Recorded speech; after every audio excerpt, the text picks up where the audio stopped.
So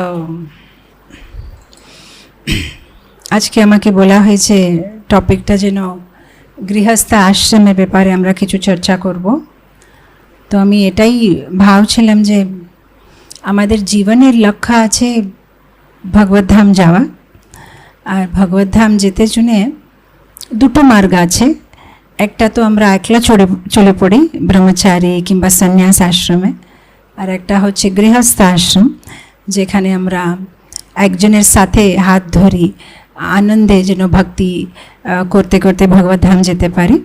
তো আজকে আমরা এই দ্বিতীয় পথ নিয়ে কথা বলবো, যে কিভাবে আমরা গৃহস্থ আশ্রমে ভালোভাবে ভক্তি করে ভগবদ্ধাম যেতে পারবো। শাস্ত্রতে 4টা আশ্রমের উল্লেখ আছে: ব্রহ্মচারী, গৃহস্থ, বনপ্রস্থ, সন্ন্যাস। আর প্রত্যেকটা আশ্রমের একটা ডিউটিজ আছে, কিছু কর্তব্য আছে, কিছু দায়িত্ব আছে, কিছু তার একটা আনন্দে আছে। যেরকম ব্রহ্মচারী আশ্রম, সেটাতে কিছু দায়িত্ব আছে, খুব কঠিন আর জটিল ইন্দ্রিয় নিগ্রহণ আছে, আর আনন্দে আছে, কেন বেশি দায়িত্ব নেই, কোনো বাচ্চা ছেলে পুলে কিংবা পয়সা কামানো এরকম কিছু নেই, আনন্দে শুধু ভক্তির উপরে ফোকাস করে যেতে পারবে। গৃহস্থ আশ্রমের তার একটা আলাদা আনন্দ আছে, কিংবা তার একটা আলাদা দায়িত্ব আছে, রেসপন্সিবিলিটিস অনেক আছে, কিন্তু একটা আছে যে কেউ একজন আছে যার সাথে মিলে ভক্তি করতে পারবো। আর যদি সে গৃহস্থ আশ্রমে পার্টনার ভালো হয়, তাহলে এটা খুব ব্লিসফুল আশ্রম হয়ে যায়, যেখানে এক দুসরাকে হেল্প করতে করতে, এক দুসরার দোষ দেখিয়ে, এটা আমাদের মধ্যে কি প্রবলেম আছে আর তাকে সর্ট আউট করে আমাদের কি বলে একটা কাস্টমাইজড পারমানেন্ট মেন্টর পাওয়া যাবে গৃহস্থ আশ্রমে। যে সাধারণত আমাদের যদি নিজের ভুল দেখতে হয়, আমরা পারবো না। কেউ এই পৃথিবীতে নিজের ভুল দেখতে পারে না। নিজের ভুল দেখা মানে একটা অমাবস্যা রাত্রে যদি একটা কালো পাথরের উপরে একটা কালো চলে যাচ্ছে, অ্যান্ট চলে যাচ্ছে, সেটাকে দেখা খুব মুশকিল আছে, কেন সব কিছু তো কালো আছে। সে কালো কালো পাথরের ভিতরে কালো অমাবস্যা রাত্রে কীভাবে আমরা একটা ছোট অ্যান্টকে দেখতে পারবো? এরকমই নিজের দোষ দেখা খুব মুশকিল। কিন্তু গৃহস্থ আশ্রমে একটা সুবিধা আছে, যে কেউ একজন আছে যে সবসময় 24 ঘন্টা আমাদেরকে অনেক নিকটে থেকে দেখছে, আর সে খুব ভালোভাবে আমাদেরকে বলতে পারবে যে আমাদের কি দোষ আছে, কি খারাপ গুণ আছে, কি খারাপ অভ্যাস আছে, কি ভালো অভ্যাস আছে, আর আমাদেরকে আধ্যাত্মিক জীবনে প্রোগ্রেস হতে জন্য সাহায্য করতে পারবে। তো 4টা আশ্রমের 4টা মোটো আছে। ব্রহ্মচারী আশ্রম মানে 1 থেকে 25 বছর, জন্ম থেকে নিয়ে 25 বছর পর্যন্ত ব্রহ্মচারী আশ্রম। ব্রহ্মচারী আশ্রমের গোল হচ্ছে লার্ন অ্যান্ড গ্রো, মানে শিখো আর বিকশিত হও। আমি অনেক সময় যখন এটা বলি লার্ন অ্যান্ড গ্রো, বাইরে জগতেরা লোকেরা যখন এটা শুনে, ওরা ভাবে ও শিখো আর বিকশিত হও মানে ঠিক আছে, 25 বছর পর্যন্ত ইঞ্জিনিয়ারিং, ডক্টর, ভালো পড়াশিক্ষা করো আর বিকশিত হও, ভালো জব পাও, ভালো চাকরি পাও। না না, শিখো আর বিকশিত হওয়ার মতলব এটা না। শিখো আর বিকশিত হও মানে গুরুকুলে যাও, কিংবা একটা ভালো গুরুকে নিয়ে কি বলে যে মেইন আমাদের আধ্যাত্মিক জ্ঞান সেটা নিয়ে নাও। এটা রাইট টাইম।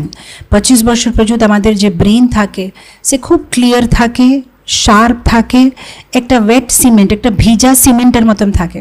ভিজা সিমেন্টের উপরে যেটাই আলপনা করবেন সেটা টিকে যাবে। একটু শক্ত হয়ে যাওয়ার পরে তার উপরে কিছু আলপনা করা যাবে না।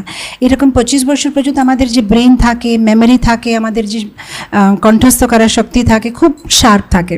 তো খুব দরকার আছে তখন আমরা শিক্ষা নিই, ভালো আধ্যাত্মিক শিক্ষা নিই।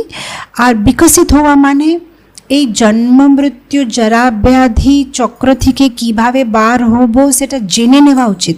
কিন্তু 25 বছর পরে যখন কেউ একটা গৃহস্থ আশ্রমে প্রবেশ করবে, জীবনটা এত ব্যস্ত হয়ে যাবে যে তখন এই গুরুত্বপূর্ণ বিষয়ের উপরে চর্চা করা, শিখা, জানা, জ্ঞান নেওয়া সেটা সম্ভব হবে না।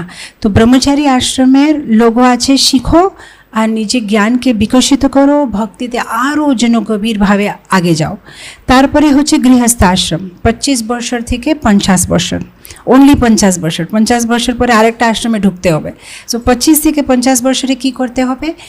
এঙ্গেজ অ্যান্ড অন, মানে যুক্ত হওয়া কামানো। এখন যখন আমি এটা বলি ভৌতিক জগতের লোকেরা ভাবে ও এঙ্গেজ, হ্যাঁ তার মানে এঙ্গেজমেন্ট 25 বছর পরে বিয়ে হবে, আর তারপরে কামানো মানে পয়সা কামানো। না না না, এঙ্গেজ অ্যান্ড আর্ন মানে যুক্ত হো ভক্তিযুক্ত সেবা।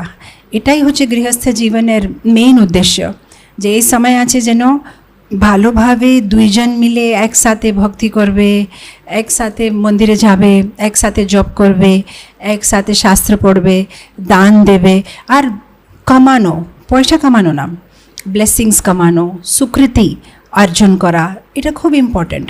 কিন্তু গৃহস্থ জীবনে আমাদের কাছে এটা সুযোগ আছে, আমরা দান দিতে পারি, আমরা অন্য আশ্রমকে সাহায্য করতে পারি। যেরকম ব্রহ্মচারী আশ্রমে যারা আছে তাদেরকে প্রসাদ খাওয়ানো, তাদেরকে যদি কিছু পয়সার দরকার আছে প্রচারের জন্য সে দান করো।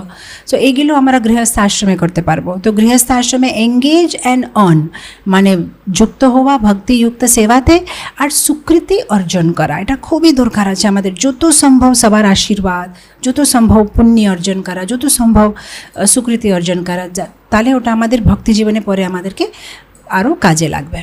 তারপরে হচ্ছে বনপ্রস্থ 50 থেকে 70, সে সময় কী করতে হবে? ডিট্যাচ অ্যাটাচ, আসক্ত অনাসক্ত, অনাসক্ত আসক্ত দুটো করতে হবে। তাহলে তার মানে কি? এটা যখন আমি একজনকে বোঝাচ্ছিলাম তো বলছে, হ্যাঁ মাতাজি আপনি ঠিক বলেছেন, আমি একদম অনাসক্ত হয়ে গেছি, এখন আমার 60 হয়ে গেছে, আমার 4টা ফ্যাক্টরি ছিল, 4জন ছেলেকে দিয়ে অনাসক্ত হয়ে গেছি, আমি নতুন ফ্যাক্টরি খুলে নিয়েছি। না না না, ডিট্যাচ অ্যাটাচ মানে যে ভৌতিক বিষয়ের উপরে অনাসক্ত হওয়া আর কৃষ্ণের উপরে আসক্তি খুব বেশি বাড়ানো। এখন মানে হিজ হোলিনেস রাধানাথ স্বামী মহারাজ একবার খুব সুন্দর উদাহরণ দিচ্ছিলেন। উনি বলছিলেন যে যখন আমরা একবার যদি আমরা গাড়ি চালাচ্ছি, গাড়ি চালালে আপনি দেখবেন ট্রাফিক সিগন্যালে 3টা লাইট আসে, একটা তো গ্রিন লাইট, একটা তো রেড লাইট, একটা তো অরেঞ্জ লাইট। তো উনি বলছিলেন যে আমাদের জীবনে 3টা লাইট আছে। অরেঞ্জ লাইট মানে যখন আমাদের একটু ভয়েস বাড়তে থাকছে, আমাদেরকে এখন সাবধান থাকতে হবে যে আরে আমি এখন যে কোনো সময় রেড লাইট হয়ে যাবে। যেরকম আমরা যখন স্পিডে ড্রাইভিং করছি, দূরে থেকে আমরা দেখবো যে অরেঞ্জ লাইট হচ্ছে, তখনই আমরা স্পিডটা একটু স্লো করে দেবো। যদি আমরা দেখবো গ্রিন লাইট আছে, আমরা স্পিডে চলে যাব। গ্রিন লাইট হচ্ছে আমাদের যখন ছোট বয়স, তখন আমাদের এত চিন্তা নেই, চলো আমরা স্পিডে চলে যাচ্ছি, অনেক কিছু করছি। কিন্তু যখন অরেঞ্জ লাইট আসে, আমাদের আরও সতর্ক হওয়া উচিত যে কোনো সময় এখন মৃত্যু আমার পাশে আসছে, আমাকে আরও সাবধান হতে হবে, কৃষ্ণ কনসিয়াসনেসে আমাকে আরও সিরিয়াস হতে হবে। অবশ্য ভক্তিতে তো সবসময় সিরিয়াস হওয়া উচিত, কেন বলে তো কোনো ঠিক নেই কার মৃত্যু কখন হবে। একটা 5 বছরের ছেলেও মরে যেতে পারে। তাও একটা ক্রম আছে যে ভাই যখন আরও একটু বয়স আমরা বৃদ্ধ হচ্ছি, তখন আরও ভক্তিতে সিরিয়াস হতে হবে। তো যে ছোট ছোট ভৌতিক বিষয়ের উপরে আমাদের অ্যাটাচমেন্ট ছিল, তাকে ছেড়ে এখন ভগবানের উপরে আসক্তি বাড়াতে হবে। তারপরে আসছে 70 ইয়ার্স পরে হচ্ছে সন্ন্যাস আশ্রম। সন্ন্যাস আশ্রমে কী করতে হবে?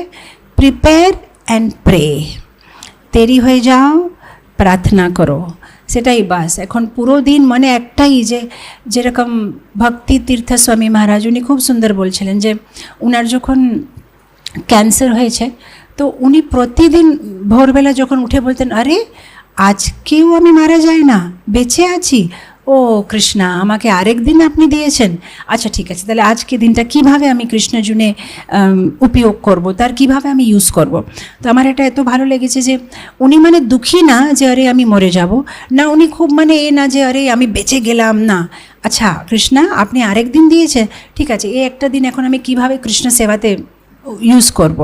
তো এরকম 70 পরে খুব সাবধান থাকতে হবে। প্রতি একটা শ্বাস, প্রতি একটা দিন হচ্ছে একটা বোনাস দিন, যেটা মানে কৃষ্ণ আমাদেরকে দিয়েছে, আর তার আমাদের খুব ভালোভাবে ইউটিলাইজ করতে হবে। এখন এই সব যে 4টা আশ্রম বললাম, তার থেকে মেইন আপনি দেখবেন মেইন ইয়ার্স আপনি কাটাচ্ছেন গৃহস্থ আশ্রমে। আর গৃহস্থ আশ্রম একটা এরকম আশ্রম আছে যে যদি আপনি সেটাকে ভালোভাবে ম্যানেজ করবেন, খুব তাড়াতাড়ি উপরে চলে যাবেন, আর যদি সেখানে কিছু ভুল হবে তাহলে খুব তাড়াতাড়ি নিচে চলে যাবেন। তো এটা একদম মানে খুব সুন্দরভাবে সেটাকে ব্যালেন্স করতে হবে। তো কিভাবে আমাদের একটা ভালো গৃহস্থ, আমাকে আজকে যে টপিক দেওয়া হয়েছে আমি দেখলাম পোস্টারের উপরে লেখা ছিল গৃহস্থ ভার্সেস গৃহমেধি। তো আমরা গৃহমেধি হতে চাই না, আমরা গৃহস্থ হতে চাই। গৃহমেধি মানে ওই যে একটা বলদকে আপনি দেখবেন গ্রামে, এখন তো আমরা আমাদের ফার্মে এরকম আরম্ভ করেছি, মানে একটা বলদকে কি করা হয়, সেকে রশি দিয়ে বাঁধা হয় আর একটা কাঠে দিয়ে, আর সে এতটুকু জায়গাতেই ঘুরতে থাকবে ঘুরতে থাকবে ঘুরতে থাকবে ঘনি ঘনি, আর ঘুরতে থাকলে সে তেল বেরোবে। তো গৃহমেধি মানে যে নিজেকে নিজে গৃহ সাথে এইভাবে বেঁধে নিয়েছে একটা বলদের মতন, ওর জীবন হচ্ছে ওর বাড়ি ছাড়া আর ও কিছুই জানে না। আমার বাচ্চা, আমার ছেলেপুলে, আমার স্ত্রী, আমার ধন, সব কিছু আমার। কিন্তু গৃহস্থ মানে ভগবান আমি তোমার, এটা গৃহস্থের, এটা এই সব বাড়ি চাকর যেটা কিছু আছে, আমার স্ত্রী বাচ্চা সব কিছু তোমার, আর আমি তোমার। এটা হচ্ছে গৃহমেধি আর গৃহস্থের মধ্যে তফাৎ। গৃহমেধি কী করছে, সেই বাইরে থেকে দুইজন দেখতে একই লাগবে, দুইজনের স্ত্রী আছে, দুইজনের বাচ্চা আছে, দুইজনের বাড়ি আছে, দুইজনের কিছু ইএমআই আছে, কিছু লোন আছে, কিন্তু একজন কৃষ্ণের কাছে যাচ্ছে, কৃষ্ণের দিকে যাচ্ছে, আর একজন মায়ার জেলের দিকে যাচ্ছে। তো আমরা কোনটা হতে চাই? গৃহমেধি মানে যার জন্য গৃহ হচ্ছে সব কিছু, আর গৃহস্থ মানে যে ভগবানের আশ্রয় নিয়েছে, গৃহস্থ আশ্রম, যে ভগবানের আশ্রয়ে, যে গুরুর আশ্রয়ে আছে, আর যে আশ্রয়ে গুরুর আশ্রয়ে ভগবানের আশ্রয়ে থাকবে, সে ধীরে ধীরে ভগবানের দিকে যাচ্ছে। তো খুব সাবধান, আমরা কি হতে চাই, গৃহস্থ না গৃহমেধি হতে চায়। আরেকটা জিনিস, গৃহস্থ আশ্রমে আনন্দ আছে, আনন্দের সাথে দায়িত্ব আছে, খুব সুন্দরভাবে দুটো ব্যালেন্স করতে হবে। আমি দেখেছি সাধারণত এই গৃহস্থ জীবনে পেন্ডুলাম মতমে আছে কিছু কিছু ভক্তরা, কিংবা অনেক বেশি, আমি জানি না পেন্ডুলাম আপনি বাংলাতে বুঝবেন কি না, কিন্তু পুরাতন কালে ওই যে বড় ওয়াল ক্লক থাকতো, ওয়াল ক্লকের নিচে একটা পেন্ডুলাম থাকবে, এই পাশে ঘুরবে, তারপর আবার এখানে আসবে, তারপর আবার এই পাশে যাবে। তো অনেক সময় আমি দেখি কিছু কিছু ভক্তরা করলে খুব বেশি ভক্তি করবে, এত বেশি ভক্তি, মানে 30 মালা করবে, সবসময় বই ডিস্ট্রিবিউশন সব কিছু করবে, পরিবারকে ধ্যান দেবে না, বাচ্চাদেরকে দেখবে না, নিজের স্ত্রীর কী দরকার আছে, কিন্তু একটা গৃহস্থ মানে তার খুব রেসপন্সিবিলিটি আছে, পয়সা দিকে কিংবা কোনো চাকরি করে নিজের পরিবারকে ভালোভাবে দেখা, ওগুলো না, শুধু ভক্তিতে, তাহলে সেরকম লোকে বিয়ে করা দরকার নেই, তাহলে সে সন্ন্যাসী কিংবা ব্রহ্মচারী থাকা উচিত। কিন্তু যদি কেউ একবার গৃহস্থ আশ্রমের ভিতরে ঢুকেছে মানে তাকে দায়িত্ব খুব ভালোভাবে, সে তখন বলতে পারবে না যে এটা তো আমার নিত্য ধর্ম, এটা তো নৈমিত্তিক ধর্ম, আমি নিত্য ধর্ম, আমি হচ্ছে একটা আত্মা, আমি হচ্ছে একটা ভগবানের ভক্ত, আমি আমার কাজ করছি। তাহলে তোমাকে গৃহস্থ আশ্রমে ঢোকা দরকার ছিল না। কিন্তু গৃহস্থ আশ্রমে যখন একবার কেউ ঢুকে গেছে, তাহলে দুটোই ভালোভাবে করতে হবে। সেই জন্য তো অর্জুনকে ভগবান কৃষ্ণ বলেছে যুদ্ধ করো, ওকে বলিনি যে হ্যাঁ তুমি ভালো ভক্ত হয়ে যাও, এই যুদ্ধ ছেড়ে দাও, কোনো গাছের নিচে বসে জপ করো, না বলেনি। বলছে না, এখন যেহেতু তুমি গৃহস্থ, যেহেতু তুমি একটা ক্ষত্রিয়, যেহেতু তুমি একটা রাজার কুটুম্বে, যেহেতু তোমাকে আমি শক্তি দিয়েছি, তুমি যুদ্ধ করতে জানো, এখন তুমি ধর্মজনে যুদ্ধ করো। তো এরকম যখন কেউ একবার গৃহস্থ আশ্রমে ঢুকে গেছে, সে ঢুকার পরে যদি কেউ সেখানে ব্রহ্মচারী কিংবা সন্ন্যাসীর মতন নাটক করবে, তাহলে সে ভালো গৃহস্থ না, সে ভালো ভক্ত হবে না। যেই আশ্রমে আছি আমরা, সেই আশ্রমের একটা দায়িত্ব, সেই আশ্রমের যে অ্যাক্টিভিটিস কিংবা কর্তব্য আছে সেটা পালন করতে হবে। তো খুব সুন্দরভাবে ব্যালেন্স করতে হবে। আর অনেক সময় কেউ এরকম আছে একদম পেন্ডুলাম এই দিকে, মানে শুধু তার মেয়ে, তার ছেলে, তার স্ত্রী, তার বাচ্চা, ভগবানের জন্য কোনো ইন্টারেস্ট নেই। আমার ছেলেকে আমি দেখবো, আমার স্ত্রীকে দেখবো, আমার বাড়ি যেন আরও বড় হয়, আরও বড় হয়, তাহলে সেটাই খুব মানে কি বলে পতন হবে। কিন্তু তাহলে তো মানুষের জীবনের লক্ষ্যটা বুঝতেই পারলো না, এই শুধু মানে একটা গাধার মতন কিংবা একটা পশুর মতন তার জীবনযাপন করছে। তো আমরা না এই পাশে যাব, না আমরা ওই পাশে যাব, আমরা মধ্যে থাকবো। মধ্যে মানে আমরা একটা ভালো আদর্শ গৃহস্থ, যেখানে আমাদের গৃহস্থর যে দায়িত্বগুলো আছে সে পালন করব, আর আধ্যাত্মিক দায়িত্বগুলো পালন করব। শরীরের জন্য যেগুলো দরকার আছে সেটা করব, আত্মার জন্য যেটা দরকার আছে সেটাই করব। এই দুটো আমাদের খুব ভালোভাবে ব্যালেন্স করতে হবে। আর একটা জিনিস, যখন আমরা গৃহস্থ জীবনে ঢুকবো, আমরা কোনো দিন এরকম ভেবে থাকবো না যে আমি এখন আনন্দে থাকবো যেহেতু আমি এখন ভক্ত হয়ে গেছি। না, ভক্ত হলেও সমস্যা তো আসবে। গৃহস্থ জীবন মানে একটা ব্যাডমিন্টন। আজকাল আমি 2-4 দিন থেকে বাচ্চাদের সাথে ব্যাডমিন্টন খেলছিলাম। আমাদের সামার ক্যাম্প হচ্ছে এখানে, রেসিডেন্সিয়াল সামার ক্যাম্প। বাচ্চারা আমাদের সাথেই একটা ভক্তের মতন থাকে পুরো দিন, সকাল থেকে রাত। আর বিকেলবেলা 1 ঘন্টা ওদের মানে খেলে, কাবাডি, খোখো, এরকম বিভিন্ন খেলা খেলে। তো আমি এটাই ভাবছিলাম যে ওই ব্যাডমিন্টন যখন খেলবেন তখন দেখবেন যে কোনো থেকে আপনার উপরে কর্ক আসতে পারবে। তো মানে আমার তো আজ এত 30 বছর হয়ে গেছে, ওই যে কলেজে ছিলাম তখন খেলেছিলাম, এখন আর তো শরীরে মানে সব জাম হয়ে গেছে, এখন খেলার প্রচুর অভ্যাস নেই। তো আমি এদেরকে বলছিলাম আমি এক জায়গায় দাঁড়াচ্ছি, আমার এই পাশে আমার কাছে তো আমি এরকম করে মারবো, ওরা বলছে এরকম করে কী করে হবে মাতাজি, আপনাকে একটু তো ছুটতে হবে। তখন আমি এটাই ভাবছিলাম যে আমাদের জীবনে এরকম আছে যে আমি এখন ভক্ত হয়ে গেছি, আমার কোনো সমস্যা না, সমস্যা যে কোনো দিকে আসবে। গৃহস্থ জীবন মানে একটা ব্যাডমিন্টন খেলার মতো, যে কোনো পাশে থেকে আমাদের উপরে কক আসতে পারবে, আর সব দিকে আমাদের সতর্ক থাকতে হবে। যদি আমাদের সমস্যা কি আছে, আমরা ভৌতিক এই যে ভৌতিক জগৎ আছে সেখানে আমরা ভাবছি যেন সব কিছু আনন্দে থাকে, আর সেই ভাবনাটাই অ্যাকচুয়ালি ভুল আছে, আর সেটা কোনো দিন হতে পারে না। কিন্তু আমরা সে আশা ধরে আছি, সেজন্য সবসময় দুঃখিত আছি, আমার সাথে এরকম কেন হচ্ছে, আমার সাথে এরকম কেন হলো। কিন্তু যদি একবার আমরা স্পষ্ট মানে বুঝে যাব যে এই দুঃখালয়ম অশাশ্বতম, এই জগৎ হচ্ছে দুঃখালয়ম অশাশ্বতম, এখানে দুঃখই পাবো, দুঃখ পেতে জুনেই এসেছি, যেহেতু কৃষ্ণকে ভুলে গেছি এই সংসারে আমার এটা পানিশমেন্ট, তো এখানে দুঃখ তো পাবোই। আমরা বিভিন্ন বৃত্তান্ত দেখেছি ভাগবতে, রামায়ণে, যারা ভগবানের নিজের বাবা মা তারা কত দুঃখ পেয়েছে, তারাই কারাগারে মানে অনেক বছর থেকে গেছে, তারা কত দুঃখ পেয়েছে। তার মানে ভৌতিক জগৎ হচ্ছে দুঃখালয়, কৃষ্ণ বলে ফেলেছে ভগবদ গীতাতে। কিন্তু যদি তার বিপরীত কেউ আশা করবে তাহলে সে দুঃখই পাবে। কিন্তু যদি কেউ মনের মধ্যে প্রিপেয়ার হয়ে যাবে, যেরকম আজকে যদি লাইট চলে গেছে, আমি মনের মধ্যে প্রিপেয়ার আছি যে লাইট চলে গেছে, ফ্যান নেই, এখন তো গরম লাগবে, তাহলে আমার দুঃখ হবে না, আমি কিছু একটা বই নিয়ে এরকম করতে থাকবো, হয়ে গেছে। কিন্তু যদি আমি মনের মধ্যে প্রিপেয়ার থাকবো না, কেন লাইট চলে গেছে, লাইট কেন গেছে, লাইট যেন থাকতেই হবে, তাহলে আমি দুঃখিত থাকবো। সেই জন্যে গৃহস্থ আশ্রমে যদি কেউ সুখী থাকতে চায়, সব থেকে আগে অ্যাকসেপ্ট করো যে এখানে দুঃখই হবে, আমি এই দুঃখের ভিতরে সুখ পাবো না, এই দুঃখটা কোনোরকম কাটিয়ে নিতে হবে, যেন কালটা কেটে যায়, আর এই সমস্যার ভিতরেই আমি যেন ভগবানের ভক্তি করতে থাকি বাস।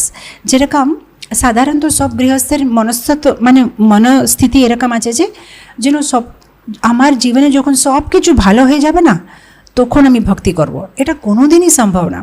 আপনি দেখবেন গজেন্দ্রের গল্পতে গজেন্দ্রকে একটা ক্রোকোডাইল ধরে আছে পায়ে, তাও সেই সমস্যার ভিতরেও ভগবানের জন্য একটা পদ্মফুল নিয়ে সেবা করেছে। সে এরকম বলে না যে ঠাকুর এখন তো আমি সমস্যাতে আছি, এই সমস্যাটা শেষ হয়ে গেলে নিশ্চয়ই আপনার সেবা করব না, সমস্যার ভিতরেই সেবা করেছে। আমাদের কি স্বভাব আছে, সমস্যা আছে, সমস্যা শেষ হলে সেবা করব না, সমস্যা কোনো দিন শেষ হবে না। এই সমস্যার ভিতরে যে কোনো একটা পদ্মফুল ধরে ভগবানের প্রার্থনা করো, ভগবানের পূজা করো। সো গৃহস্থ আশ্রমে মানে ট্রাবল তো থাকবেই, ট্রাবল মুক্ত কোনো দিন হব না, কিন্তু সে ট্রাবলের ভিতরে কিভাবে ভগবানকে পূজা করতে হবে, সেবা করতে হবে, সেটা আমাদেরকে শিখতে হবে। আরেকটা জিনিস, শিল প্রভুপাদ একটা ভাষ্যতে ভাগবতমে খুব সুন্দর লিখেছে, উনি বলছেন গৃহস্থ মানে লক্ষ্মী নারায়ণ মতন থাকতে হবে, এক দুসরাকে মান দিতে হবে, এক দুসরাকে ভালোবাসা দিতে হবে, এটা খুবই ইম্পর্ট্যান্ট। এক দুসরাকে রেসপেক্ট করা খুব ইম্পর্ট্যান্ট।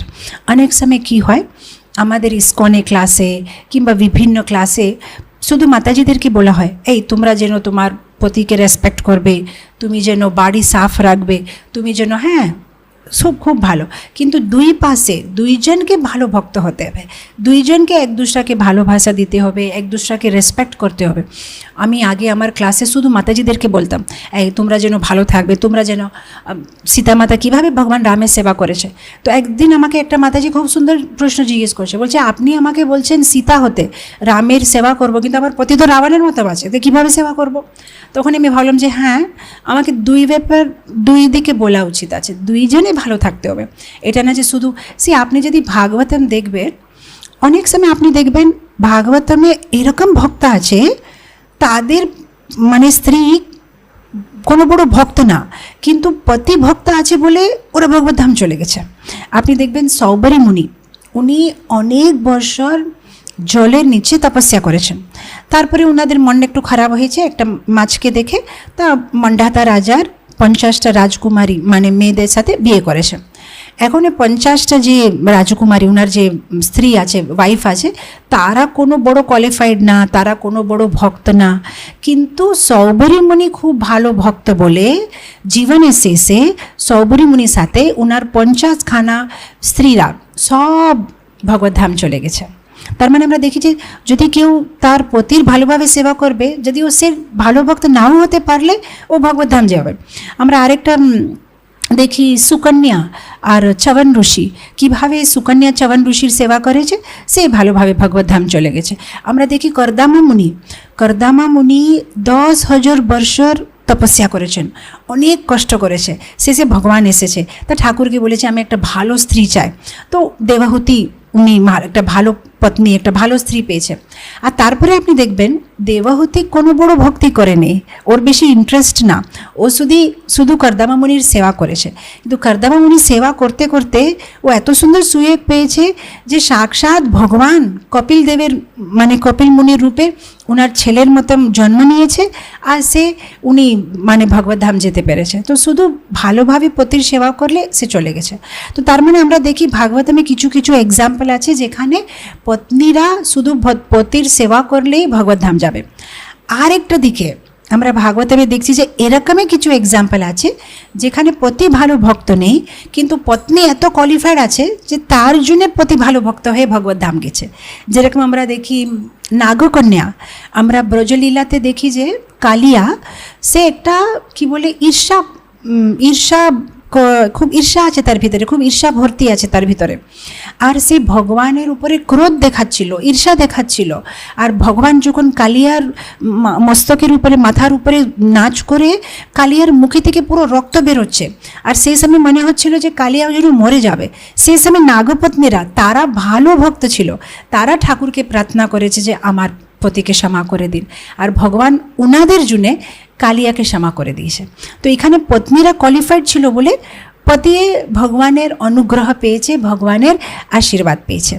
আমরা সেভাবে দেখি 10th ক্যান্টোতে ব্রাহ্মণ পত্নীরা, ব্রাহ্মণদেরকে যখন গোপবালকরা এসে জিজ্ঞেস করছে যে কৃষ্ণর খিদে লেগেছে, কিছু প্রসাদ দিন, ওরা বলছে আমরা খুব ব্যস্ত, আমরা যজ্ঞ করছি। কিন্তু ব্রাহ্মণ পত্নীরা তারা বিভিন্ন রকমের প্রসাদ নিয়ে ভগবানের কাছে গেছে, আর ভগবানকে খুব সুন্দর প্রসাদ খাইয়েছে।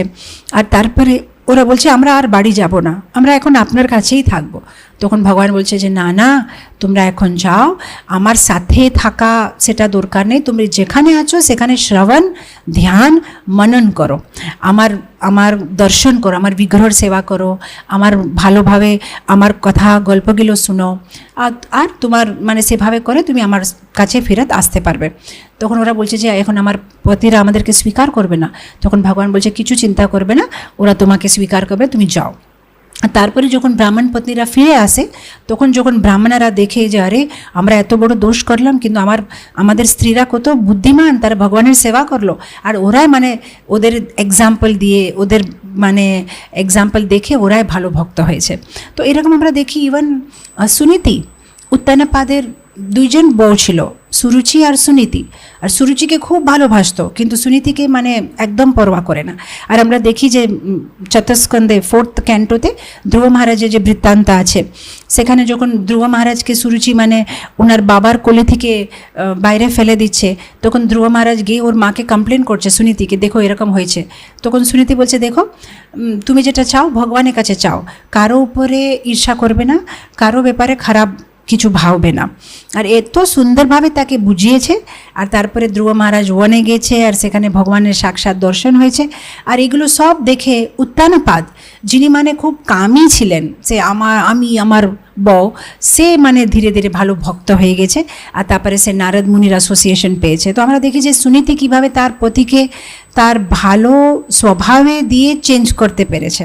তো আমরা দেখি ভাগবতে বিভিন্ন এক্সাম্পল আছে যেখানে পতি কোয়ালিফাইড আছে, পত্নী নেই, পতি জন্য পত্নী চলে গেছে। আর আমরা বিভিন্ন এক্সাম্পল দেখি যেখানে পত্নী কোয়ালিফাইড আছে, পতি নেই, কিন্তু পত্নী জন্য পতি ভালো ভক্ত হয়ে গেছে। তো সেই জন্যে দরকার আছে 2 জনকে এক দুসরাকে রেসপেক্ট করা। এটা না যে আমি হচ্ছি পতি আর তুমি আমার স্ত্রী, তোমাকে আমার কথা শুনতে হবে। আর স্ত্রীদেরকে খুব গর্ব করতে নেই যে আমি যেটা বলবো যেন সেটাই হবে। মেন হচ্ছে যে এক দুসরাকে আত্মার স্তরে দেখতে হবে। মেন ইম্পর্ট্যান্ট হচ্ছে যে জেন্ডার না, কে স্ত্রী কে পুরুষ না, কে ভক্ত না, সেটা ইম্পর্ট্যান্ট। যদি কোনো স্ত্রী ভক্ত আছে, খুব দরকার আছে যে তার কাছে শোনা। যেরকম আমরা দেখি মন্দোদরী, উনি খুব ভালো ভক্ত ছিলেন, কিন্তু রাবণ ভালো ভক্ত ছিল না। আর মন্দোদরী এত সুন্দর কথাগুলো বলেছে, তাও রাবণ শুনে না। আমরা দেখি যে বালির ওয়াইফ তারা, উনি খুব বুদ্ধিমান ছিলেন, কিন্তু বালি তার কথা শুনেনি আর মারা যায়। তো খুব দরকার আছে যেন এরকম গর্ব রাখতে নেই। যদি কেউ ভালো ভক্ত, সে মেয়ে হো, সে পুরুষ হো, স্ত্রী হো, তার কাছে থেকে শোনা উচিত আর আমাদের ভক্তি জীবনে আগে যাওয়া উচিত। তো কোনোদিন এরকম গর্ব করতে নেই যে এ আমার স্ত্রী, ওর কাছে শুনে কি করব, কিংবা কোনোদিন এরকম ভাবতে নেই যে এ আমার পতি, আমি তো ওকে রোজই দেখছি, ওর কথা শুনে কি হবে। না, যদি আমাদেরকে মনের ভিতরে এটা ইন্ট্রোস্পেকশন করতে হবে।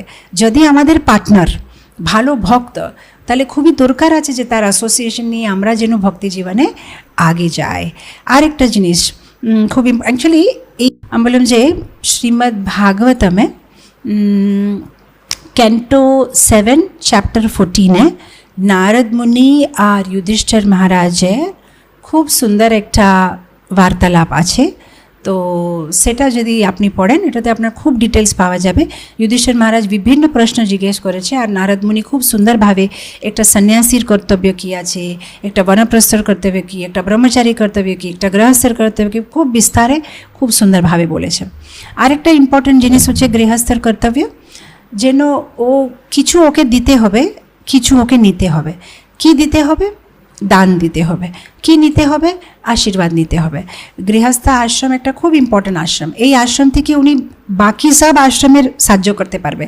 উনি ব্রহ্মচারীদের সাহায্য করতে পারবে, ব্রহ্মচারীকে নিজে ছেলের মতো তার পালন পোষণ করা, তাকে প্রসাদ খাওয়ানো, সন্ন্যাসীদের সাহায্য করতে পারবে, বনপ্রস্থ যারা আছে তাদের সাহায্য করতে পারবে। তো এরকম গৃহস্থ আশ্রমে কিছু দিতে হবে আর নিতে হবে।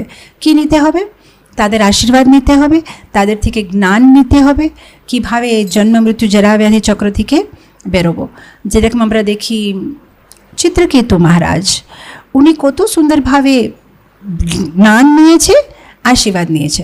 যখন নারদ মুনি আর অঙ্গিরা মুনি ওখানে এসেছে, তখন চিত্রকেতু মহারাজ বলছে আমি ছেলে চাই, আশীর্বাদ নিয়েছে। আর তারপর যখন ছেলে মরে গেছে, তখন সেই নারদ মুনি আর অঙ্গিরা ঋষি কাছে থেকে ওরা জ্ঞান নিয়েছে যে কীভাবে আমি অনাসক্ত হব, কীভাবে এখন আর ছেলের মায়া দরকার নেই, এখন কৃষ্ণের উপরে মায়া আমাকে বাড়াতে হবে। তো এরকম খুবই দরকার আছে। আমাদের কিছু কিছু ভৌতিক ইচ্ছা থাকতে পারে, কিংবা ইচ্ছা না, আমি ইচ্ছা শব্দটা ইউজ করলাম, কিছু নিড আর ওয়ান্টের ভিতরে খুব পার্থক্য আছে। নিড মানে যেটা আমাদের দরকার আছে, সাম নেসেসারি থিংস।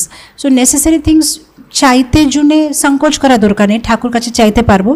তাহলে যদি সে জিনিসগুলো পেলে আমরা ভক্তিতে ভালোভাবে আগে যেতে পারবো। আর অ্যাট দ্য সেম টাইম যে যারা সাধু পুরুষ, তাদের থেকে ভালোভাবে জ্ঞান নেবা, নালে যে ভৌতিক বস্তু পেয়েছি তার উপরে খুব আসক্ত হয়ে যাব। ভৌতিক বস্তুর সাথে সাথে যদি সে ভৌতিক বস্তুর ব্যাপারে জ্ঞান পাবো, তাহলে সে ভৌতিক বস্তুকে ভালোভাবে কৃষ্ণের সেবাতে ইউজ করতে পারবো। তো এটা খুব ইম্পর্ট্যান্ট। আর একটা জিনিস, আমাদের বাড়ির একটা অ্যাটমসফিয়ার খুব ভালোভাবে রাখতে হবে।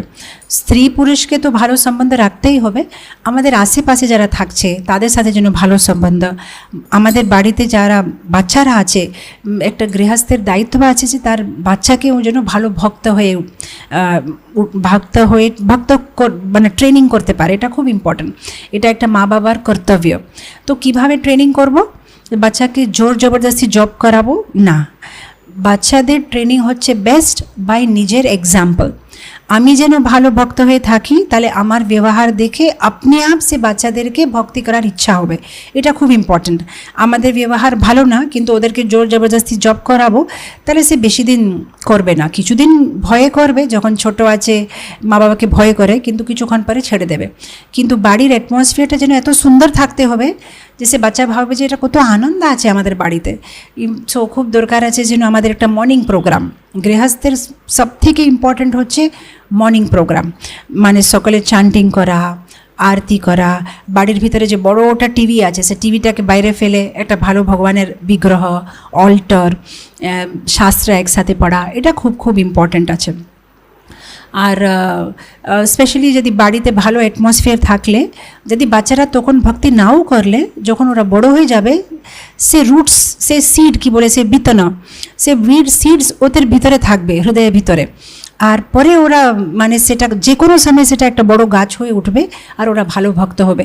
আর ওরা সবসময় মনে করবে যে আমরা যখন ছোট ছিলাম আমাদের বাড়িতে কত সুন্দর পরিবেশ ছিল, আমার মা বাবা ভজন ভক্তি শাস্ত্র পড়া, ভগবানকে সবসময় অফারিং করে প্রসাদ খাওয়া। আমার এখনও মনে পড়ে ছোটোবেলা যেভাবে আমার একটা দিনাচার্য ছিল, ভোরে উঠলেই আমার মা বাবার, আমি আজ পর্যন্ত কোনো দিন ওদেরকে ঝগড়া করতে শুনি না, মানে সকাল উঠলেই কোনো একটা ভালো ভজন আর মানে আরতি করবে, আমার মা সুন্দরভাবে রান্না করবে, আমার বাবা খুব সুন্দরভাবে রামায়ণ পড়ে, দুজনের যে আমি দেখেছি সেটা দিয়ে আমার ভক্তি করার ইচ্ছা হলো। তো এটা খুব দরকার আছে যেন বাড়িতে খুব ভালো অ্যাটমসফিয়ার। আর সবথেকে ইম্পর্ট্যান্ট হচ্ছে সাধনা, চ্যান্টিং যদি সম্ভব হয় সকালবেলা পুরো ষোলোমালা শেষ করলে খুবই ভালো। কেন, যেরকম আমরা রাত্রেবেলা আমরা কী করবি, আমরা আমাদের সেলফোনকে ফুল চার্জ করি। কেন, আরে সকাল থেকে আমাদের খুব কাজ থাকে, যদি সেলফোন চার্জ না হলে পুরো দিন খারাপ হয়ে যাবে, চার্জার নিয়ে কোথায় কোথায় ঘুরবো। এরকম আমাদের আধ্যাত্মিক জীবনের চার্জ হচ্ছে চ্যান্টিং। যদি সকালবেলা পুরো চার্জিং হয়ে যাবে সেলফোন, আমাদের আধ্যাত্মিক সেলফোন পুরো 16 রাউন্ডস হয়ে যাবে, তাহলে পুরো দিন আমাদের খুব ভালোভাবে যাবে, আমাদেরকে কেউ হার্ট করতে পারবে না।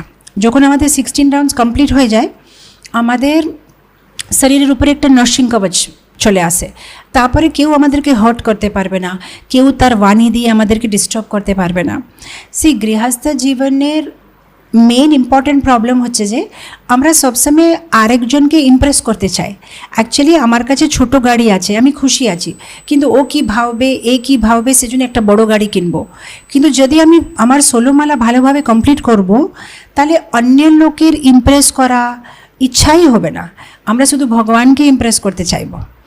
আমার এই 6 মাস আগের কথা, একজন আমাদের কংগ্রিগেশন আছে, লাস্ট 8 বছর থেকে এখানে নেই, আমেরিকাতে চলে গেছে, মানে বাচ্চারা এখানে আছে, ওর স্ত্রী আর বাচ্চারা, কিন্তু ও আমেরিকাতে আছে, সেখান থেকে টাকা পাঠায়। তো এখন 6 মাস আগে যখন ও এসে গেছে, তো এখন সবাই বলছিল যে এখন তো আপনি অনেক পয়সা কামালেন, 8 বছর আমেরিকাতে ছিলেন, এখন ভালো বাড়ি কিনলে হয়। আমি তখনই ওনাকে বললাম যে প্রভু, আপনি মন্দিরের কাছে এখানে অনেকগুলো অ্যাপার্টমেন্ট আছে, সে আপনি যে কোনো একটা অ্যাপার্টমেন্ট কিনে নিলে হচ্ছে, বাকি টাইম তো মন্দিরে সেবা করবেন। হ্যাঁ হ্যাঁ বললো, কিন্তু বাকি লোকেরা বলল এই 2 বেডরুম অ্যাপার্টমেন্ট আপনার জন্য না প্রভু, আপনি আমেরিকাতে ডলার কামালেন, আপনি অ্যাপার্টমেন্ট কেন নেবেন, আপনি একটা ভালো বড় বাড়ি কিনলে ভালো হয়। তো উনি কী করেছেন, মন্দিরের কাছে একটা প্লট নিয়ে নিয়েছে। তার আমাকে কিছুদিন পরে আমাকে ফোন করলো, বলছে মাতাজি প্রভুজি আপনারা আসবেন, আমি একটা প্লট কিনেছি একদম মন্দিরের কাছে, মানে মন্দিরে যদি কীর্তন হবে আমি শুনতে পারবো। আমি বললাম আরে খুব ভালো, আমি খুব খুশি। তো বললাম এখন আপনি মন্দিরের কাছে চলে আসলেন, খুব ভালো, এখন আপনি প্রতিদিন আরতি কীর্তনে আসবেন। বলছে না মাতাজি আসতে পারবো না। আমি বললাম কেন? বলছে মাতাজি এখন আরও 10 বছর চাকরি করতে হবে। কেন, অনেক বড় ফ্ল্যাট কিনে নিলাম, অনেক বড় প্লট কিনে নিলাম, এখন তার জন্য আমি লোন নিলাম ব্যাংকে থেকে, এখন আবার আমেরিকা যেতে হবে, এখন 10 বছর পরে আসবো। আমি এটাই মানে মাথা করছিলাম যে আরে এত বছর আপনি যে কামিয়ে নিয়ে আসলেন, যদি একটা ছোট ফ্ল্যাট কিনে নিতেন আপনি আরামে ভক্তি করতে পারতেন। এখন সবাই যেহেতু বললো যে আপনি আমেরিকা থেকে এসেছেন, আপনার বড় প্লট দরকার আছে, এখন আবার 10 বছর যাবে আমেরিকাতে কাজ করবে, আবার তার পয়সা মানে চুক্তি করতে জন্য। এটাই হচ্ছে আমাদের প্রবলেম, এই কিছু বলবে ওই কিছু বলবে, আর ওটার জন্য আমরা আমাদের পুরো ভক্তি জীবন সর্বনাশ করব।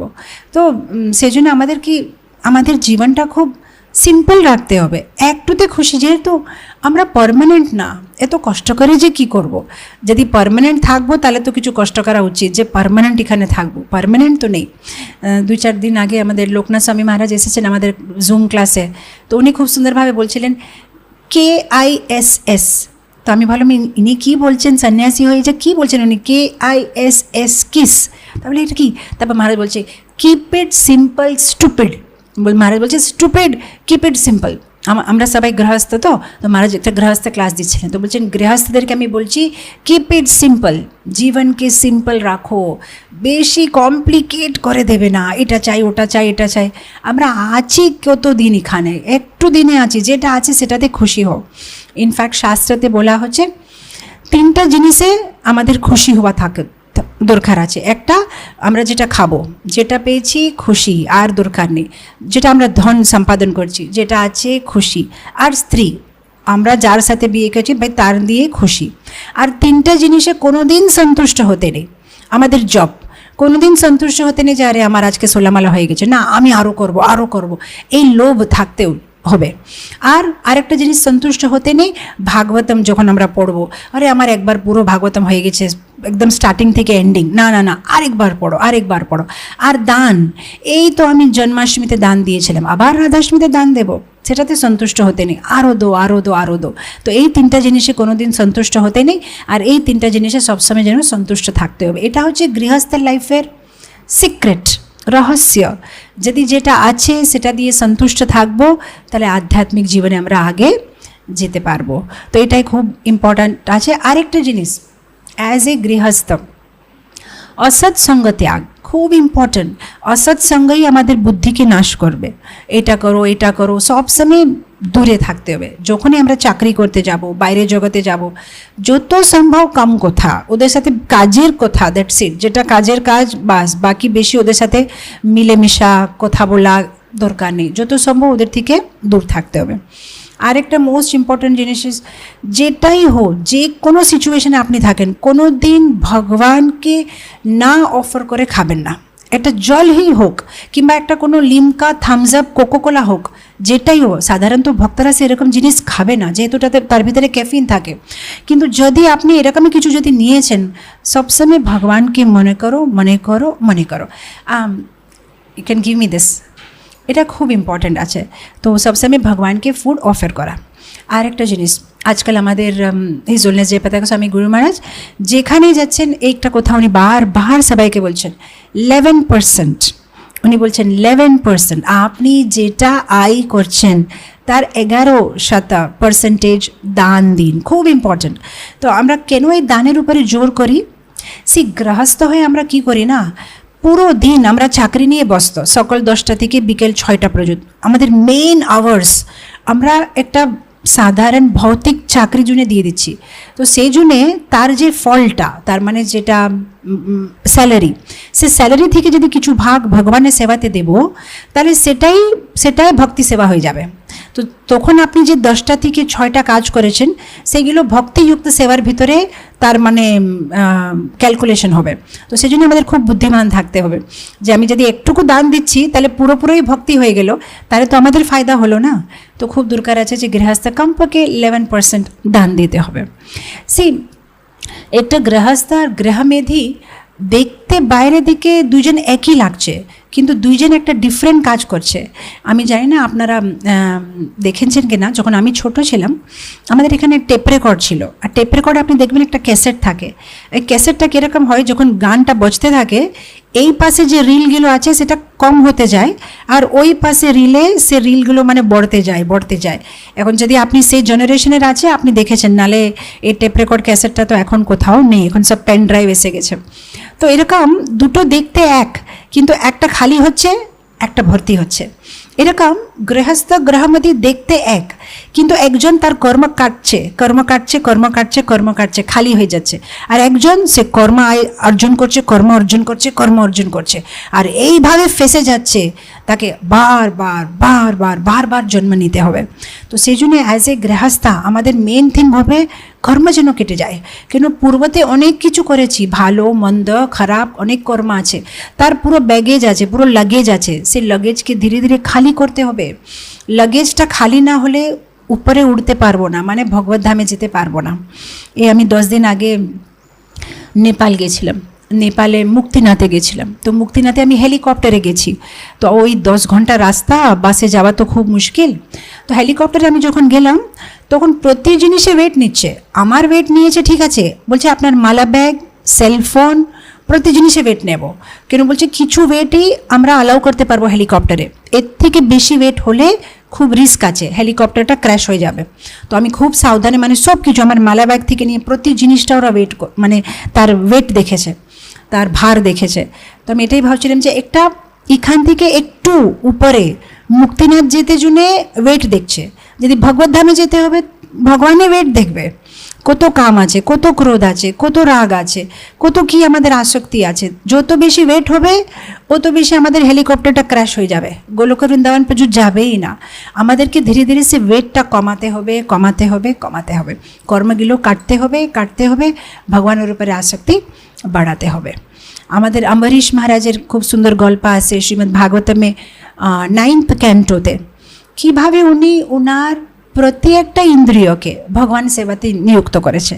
নাকে করে ভগবানের যে তুলসী মঞ্জরিগুলো মানে তার স্মেল নিয়েছে, ওনার জিহ্বা দিয়ে ভগবানের প্রসাদ খাওয়া, ভগবানের গল্পগুলো বলা, চোখে দিয়ে ভগবানের দর্শন করা, কানে দিয়ে ভগবানের গল্পগুলো শোনা, হাতে দিয়ে ভগবানের মন্দির মার্জন করা, সেবা করা, এটা হচ্ছে একটা আইডিয়াল গৃহস্থ।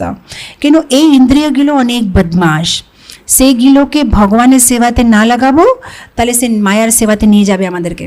সেই জন্য খুবই দরকার আছে তার আগেই তাকে ব্যস্ত করে দাও, যেটা যে সময়ই পাবে না, এত বিজি হয়ে যাবে ভগবানের সেবাতে যে মায়া সেবা করতে পারবে না।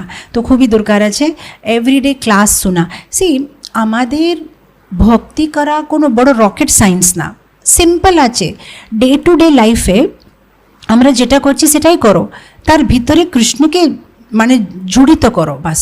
যেরকম কেউ প্রসাদ নেয় চাকরিতে যাওয়ার আগে, হ্যাঁ নো প্রসাদ, নো প্রবলেম, প্রসাদের সময় কোনো একটা ক্লাস লাগিয়ে দাও, কোনো একটা ভাগবতম ক্লাস চলছে, সবাই মিলে শুধু শুধু এই গল্প ওই গল্প না করে খেতে খেতে ভগবানের গল্পগুলো শুনো, তারপর বিকেলে এসে এক দুসরার সাথে চর্চা করতে পারো। এই যে আমরা আজ সকালে ক্লাসে শুনলাম কত ভালো ছিল, তো এইরকম ভগবানের চর্চা করো। যেটাই করছো, আমাদের যেরকম স্নান করতে যায়, স্নান করতে সময় গঙ্গে চ, যমুনে চ, গোদাবরী, সরস্বতী সব নদীদেরকে মনে করো। যেরকম আমরা ঘুম থেকে উঠবো, ঘুম থেকে উঠার আগে উঠার সময় ইমিডিয়েটলি ভগবানের নাম নাও, ঘুমে যাওয়ার আগে ভগবানের নাম নাও। যখন আমরা হাঁটবো, হাঁটার আগে পৃথ্বী দেবীকে নমস্কার করে ধন্যবাদ করো যে আমি এত পাপী, আপনি আমার ভার নিয়ে মানে সহ্য করছেন আমার ভারকে, আপনার খুব ধন্যবাদ। তো এরকম প্রতি একটা ছোটো জিনিসে ভগবানকে মনে করো। আর গৃহস্থ মানে এক দুসরার সাথে ভালো থাকতে হবে, আশেপাশে যারা আছে তাদের সাথে ভালো ব্যবহার রাখতে হবে। আর যেরকম আমাদের বাড়িতে যদি কোনো কিছু পশু আছে তাদেরকে ভালোভাবে দেখা, সেটা একটা গৃহস্থের ধর্ম। আপনি দেখবেন আই থিঙ্ক 8th ক্যান্টোতে আছে অদিতি আর কশ্যপের একটা বার্তালাপ, যেখানে কশ্যপ মুনি অনেক বছর তপস্যা করার পরে বাড়ি ফিরে আসছে। তো আগে উনি অদিতিকে জিজ্ঞেস করছেন না যে তুমি ভালো আছো কিনা, বলছে বাড়িতে যারা কাজ করার লোক চাকরগুলো তারা ভালো আছে, পশু পাখিরা ভালো আছে, সব কিছু মানে ছোট ছোট, তুমি ব্রাহ্মণদেরকে দান দিয়েছো, বাড়িতে সবাই ভালো আছে, এরকম করে সুন্দরভাবে জিজ্ঞেস করছে। তো আমি ওটা দিয়ে বুঝলাম যে একটা গৃহস্থ মানে শুধু নিজের বাচ্চা নিজের স্ত্রীকে দেখা না, সবাইকে দেখা। সেই জন্য আপনি দেখবেন প্রভুপাদের বাবা ঘোরমোহন ডে, ওনার দোকানে বিকেলবেলা যখন উনি দোকানটা বন্ধ করতেন তখন দোকানের ভিতরে একটা চুহা, একটা র্যাট কি খাবে তার জন্য খাবার রেখে যেতেন। বলছে এটা খুবই দরকার আছে, কিন্তু ও তো আমার উপরে আধার করে আছে। তো আমাদের বাড়িতে যা ছোট ছোট পশু আছে তারা তো আমাদের উপরে আমার আধারে আছে, তো ওদেরকে খুব ভালোভাবে দেখা উচিত আছে। আর তারপরে সোশ্যাল মিডিয়া খুব ইম্পর্টেন্ট, যেন সোশ্যাল মিডিয়া আমরা একটু লিমিটেড রাখি। সেলফোন খুব ভালো জিনিস, কোনো মানে এটা দিয়ে আমরা খুব ভালোভাবে ভক্তিও করতে পারবো, কিন্তু খুব দরকার আছে যেন ভক্তির সাথে সাথে আমরা তার একটা রেগুলেটেড ইউজ, কত ঘন্টা ইউজ করবো, ভক্তির জন্যেও লিমিটেড করলে ভালো হয়। কেন অনেক সময় ভক্তি করতে করতে এই পাশে ওই পাশে চলে যাবো আমরা, ইউটিউবে, ফেসবুকে, ইনস্টাগ্রামে। তো খুব দরকার আছে যে তার একটা কোনো সময় থাকে। দরকার নেই যে না মাতাজি আমি না ক্লাস শুনি ফোনে, না সবসময় দরকার নেই যে ফোনে ক্লাস শুনতে হবে। একবার প্রভুপাদের ভাগবতম নিয়ে আমরা ভাগবত হাতে নিয়ে বসতে পারবো, সেটাই খুব ভালো। কেন এই ফোনটা একদিকে ভালো কিন্তু একদিকে আমাদেরকে খারাপ দিকে নিয়ে যেতে পারে। সেই জন্য তার ইউজটা রেগুলেটেড, টাইম টেবল, যে দিনে 1 ঘন্টা কিংবা দিনে 2 ঘন্টা আমরা ইউজ করব। আরেকটা জিনিস, গৃহস্থ মানে যারা বুড়ো লোক, বৃদ্ধ লোক, তাদের সেবা করা খুব ইম্পর্টেন্ট, এটা গৃহস্থের দায়িত্ব। আপনি দেখবেন রাধা রানীর গুণাবলী, আর যখন আপনি দেখবেন আই থিঙ্ক রাধা রানীর 26 কোয়ালিটিস নাকি গুণাবলী আছে, সেখানে একটা আছে উনার গুণ, উনি বৃদ্ধদের সেবা করতেন। এটা খুব ইম্পর্ট্যান্ট, বৃদ্ধ সেবা করা।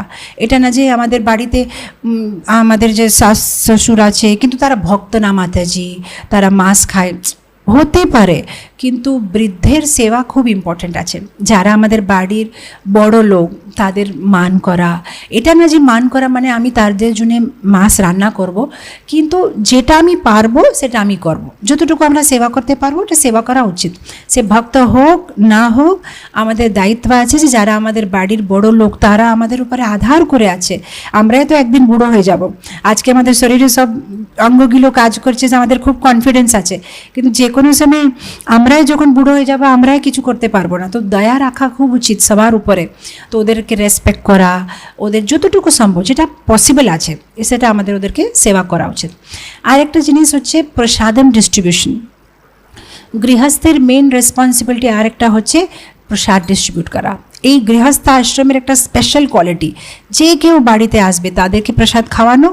আর ইনফ্যাক্ট আগেকার দিনে তো গৃহস্থ প্রসাদ খাওয়ার আগে ওরা মানে বাইরে গিয়ে চিৎকার করতো, কেউ আছে এখানে খায় না, কেউ আছে এরকম যে এখানে খায় না, আসে আমার বাড়িতে প্রসাদ নিন। 3 বার ডাকার পরে যদি কেউ সাড়া দেবে না তাহলে ও খেতে পারবে, নাহলে ওকে ওয়েট করতে হবে। যদি কেউ এসেছে খিদে আছে তাকে আগে দিতে হবে।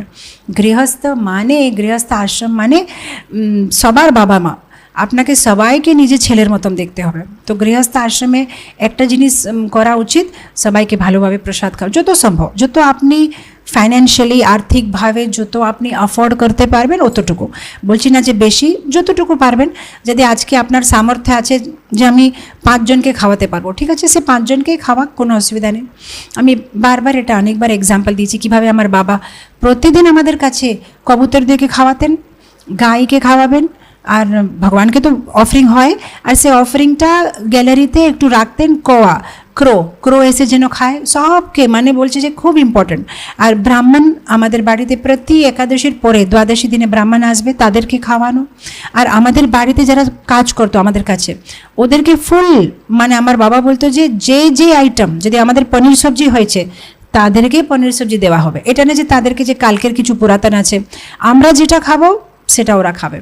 আর আমার বাবা বলতো যে এরকম করলে সবসময় তাদের আশীর্বাদ পাবেন, নাহলে ওরা দেখতে থাকবে যে আমরা এত সুন্দর সুন্দর খাচ্ছি ওদেরকে দিচ্ছি না, তো সে আমাদের শরীরের জন্যও ভালো না। তো সবসময় সবার জন্য আমাদের ভালো কম্প্যাশন, দয়া রাখা উচিত। আরেকটা জিনিস বলে এখানে শেষ করব, আমরা চাই যেন ভগবান আমাদের বাড়িতে থাকে, হৃদয়ে থাকে, মনের ভিতরে থাকে। আর ভগবান কোথায় থাকবে? যাদের বাড়িতে এইগুলো হচ্ছে সেখানে ভগবান থাকবে। এটা আমি কি করে জানলাম? রামায়ণে একটা বৃত্তান্ত আছে, যখন ভগবান রামায়ণে চিত্রকূট থেকে এখন আরেকটা জায়গাতে যাবে, তখন উনি বাল্মীকি ঋষিকে বলছে যে আমি কোথায়, কেন ভগবান কি করতেন যখন উনি বনবাসে ছিলেন, ভগবান রাম উনি বারবার প্লেস চেঞ্জ করতেন। কেন যেখানে উনি আসতেন সেখানে কোনো রাক্ষস আসছে, কোনো অসুর আসছে, ওদেরকে ডিস্টার্ব করছে। আর একই জায়গাতে থাকলে কি হয়, সে জায়গার উপরে আসক্তি হয়ে যায়। আরেকটা জিনিস কি হয়, একই জায়গাতে থাকলে কি হয়, সে অযোধ্যাবাসীরা খুঁজে খুঁজে আবার এসে ভগবানের কাছে ওনাকে ডিস্টার্ব করবে কিংবা, তো উনি বারবার প্লেস চেঞ্জ করতেন। আর কোথায় উনি গিয়ে থাকতেন, যেখানে ভালো ঋষিরা মুনিদের আশ্রম আছে, কিছু ভালো জলের ব্যবস্থা আছে। তো একবার উনি বাল্মীকি মুনির আশ্রমে গেছে, ওনাকে বলছে যে আমি এখন এখান থেকে শিফট হব, তো আপনি একটু দয়া করে বলবেন আমি এখন কোথায় গেলে ভালো হয়, কোথায় থাকলে ভালো হয়। তখন বাল্মীকি ঋষি বলছে আপনি কোথায় থাকলে ভালো হয়, আপনি কোথায় নেই বলেন, আপনি তো সব জায়গায় আছে, আর আমাকে আপনি নাটক করে জিজ্ঞেস করছেন যে আমি কোথায় থাকবো। তখন ভগবান রাম বলছে দেখো এইগুলো সব বলবে না, এখানে ফিলসফি, তত্ত্বজ্ঞান, আমি লীলাতে আছি, লীলায় তুমি আমার গুরু, বলো আমি কোথায় থাকবো। তখন বাল্মীকি ঋষি একটা খুব সুন্দর জিনিস বলছেন, উনি বলছেন 14খানা জায়গা আছে যেখানে ভগবান থাকে, 14 প্লেসেস। কোনটাই 14 প্লেস? উনি বলছেন যেই বাড়িতে শ্রবণ কীর্তন হয় ভগবানের, সেই বাড়িতে ভগবান আছে আছে আছে 100%। যেহেতু ভগবান বলেছে না হম তিষ্ঠানি বৈকুণ্ঠা যোগী নাম হৃদয়ে, আমি কোনো যোগীর হৃদয়ে থাকি না, আমি বৈকুণ্ঠে থাকি না। যত্র গায়ন্তি মদ্ভক্তা তত্র তত্র তিষ্ঠানি নারদা, এই নারদ যেখানে আমার নাম জপ হয় আমি সেখানে থাকি। তো সেটা তো প্রুফ আছে। যদি কার বাড়িতে খুব সুন্দর শ্রবণ কীর্তন হচ্ছে সেখানে ঠাকুর নিজে বিরাজমান আছে। যার বাড়িতে গো পূজা হচ্ছে সেখানে ঠাকুর বিরাজমান আছে। যেখানে তুলসী পূজা হচ্ছে সেখানে ঠাকুর বিরাজমান আছে। সে বাড়িতে ভগবানের বিগ্রহ আছে, যে বাড়িতে সেখানে ভগবান বিরাজমান আছে। যেই বাড়িতে গুরু ভক্তি, কেউ যে বাড়িতে গুরুকে মান দেয়, গুরুকে ভগবানের মতো মান দেয়, সেই বাড়িতে ঠাকুর আছে। যেই বাড়িতে কোনো ভক্তের উপরে ঈর্ষা করে না, সেই বাড়িতে ভগবান আছে। যেই বাড়িতে সব ইন্দ্রিয় দিয়ে সে ভগবানের সেবাতে নিযুক্ত করে, সেই বাড়িতে ভগবান আছে। সেই বাড়িতে, যেই বাড়িতে সে বাড়ির লোকেরা সুখ হো দুঃখ হো সমানভাবে থাকে, শীতকাল হো গরম হো, অপমান করে কেউ মান করে, সব প্রতি একটা সিচুয়েশনে সমানভাবে থাকে, তাদের বাড়িতে ঠাকুর থাকবে। যে কাম ক্রোধ মোহ মৎসর্য সে অনর্থগুলো তার মনের ভিতরে রাখবে না, তার বাড়িতে ভগবান থাকবে। যে বাড়িতে দান পুণ্য হয় সেই বাড়িতে ভগবান থাকবে। যেই বাড়িতে সে বাড়ির লোকেরা শুধু সত্য বলবে, কোনোদিন অসত্য বাণী বলবে না, সেই বাড়িতে ভগবান থাকবে। যেই বাড়িতে কেউ অন্য লোকের স্ত্রীর উপরে খারাপ ভাবনা রাখবে না, যে বাড়িতে অন্য লোকের ধনের উপরে খারাপ দৃষ্টি করবে না, সেখানে ভগবান থাকবে। যে বাড়িতে ওরা ভগবানের উপরে শরণাগত, যে ভগবান ঠাকুর যে হো আমি তোমার, তুমি আমার আমি তোমার, সেই বাড়িতে ঠাকুর থাকবে। যেই বাড়িতে কেউ শত্রু না, যে অজাত শত্রু, সে কাউকে নিজের শত্রু মানে না আর কেউ তাকে তার শত্রু মানে না, সেই বাড়িতে ভগবান থাকবে। যেই বাড়িতে কেউ অন্য লোকের দোষ দেখে না, দোষ বৃত্তি না, সেই বাড়িতে ভগবান থাকবে। যেই বাড়িতে মাতা পিতা, যে মা বাবাকে ভালোভাবে সেবা করছে কেউ, সেই বাড়িতে ভগবান থাকবে। যেই বাড়িতে কোনো স্বর্গে যাওয়া, কোনো ইন্দ্রিয় ভোগের ইচ্ছা নেই, সেই বাড়িতে ভগবান থাকবে। যে বাড়ির লোকেরা পর দুঃখে দুঃখী, কেউ যদি দুঃখী আছে তারাই দুঃখ করবে, সেই বাড়িতে ভগবান থাকবে। যে বাড়িতে ওরা ভগবান ছাড়া কিচ্ছু চায় না, আমি শুধু কৃষ্ণকে চাই, সেই বাড়িতে ভগবান থাকবে। তো এরকম খুব সুন্দর সুন্দরভাবে আরেকটা লাস্টে জিনিস বলেছে, যেখানে সহকুটুম্ব, মানে একজন দুইজন না, যেখানে পুরো কুটুম্ব একসাথে মিলে ভগবানের সেবা করছে, সেই বাড়িতে ঠাকুর থাকবে। তো সেই জন্য খুবই খুবই দরকার আছে যেন আমরা সবাই সাথে মিলে ভক্তি করি। সেই ভক্তি পথটা এরকম আছে, আমি অনেক সময় এই উপমাটা দিই, এই বৃত্তান্তটা দিই। একবার একটা জঙ্গলের ভিতরে একটা শিকারি ঢুকে গেছে। সে শিকারি একটা জাল ফেলেছে আর জালের ভিতরে দানাগুলো ফেলেছে। সে দানাগুলো দেখে কবুতরগুলো খুব আকর্ষিত হয়েছে, সে দানা খেতে ওখানে চলে এসেছে। যখন এই দানা খেতে গেছে, সে জালের ভিতরে তাদের পায়টা মানে এরকম করে ঢুকে গেছে আর বেরোতে পারছে না। আর এখন শিকারিটা খুব খুশি, এখন সব কবুতরদেরকে নিয়ে ও বিক্রি করে দেবে কিংবা ওদের মেরে মাছ খাবে। তো তখন একটা বৃদ্ধ কবুতর খুব হুঁশিয়ার ছিল, ও কবুতরদেরকে বলছে কোনো চিন্তা করবে না, তোমরা সবাই একসাথে পঙ্খ দিয়ে উড়বে, তখন জালের সাথে তোমরা উড়ে যাবে, তাহলে শিকারি কিছুই করতে পারবে না। তখন সব কবুতর একসাথে মানে নিজের মানে যে পাখা যে পঙ্খটা সেটা নিয়ে উড়ে গেছে।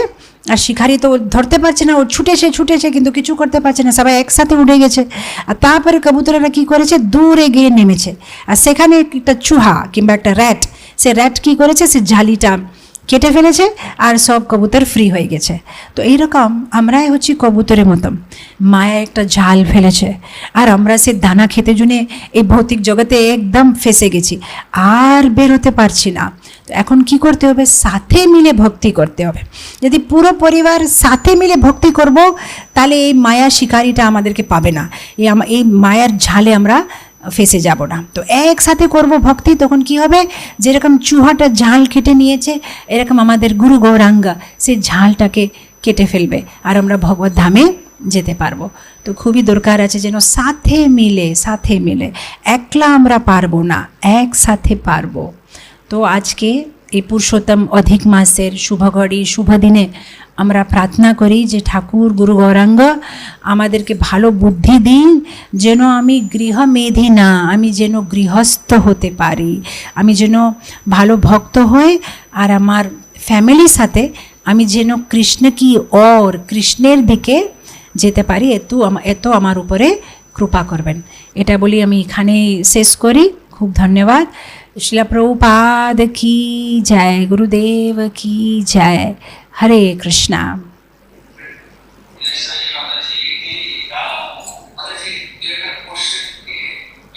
হ্যাঁ হ্যাঁ নিতে পারি।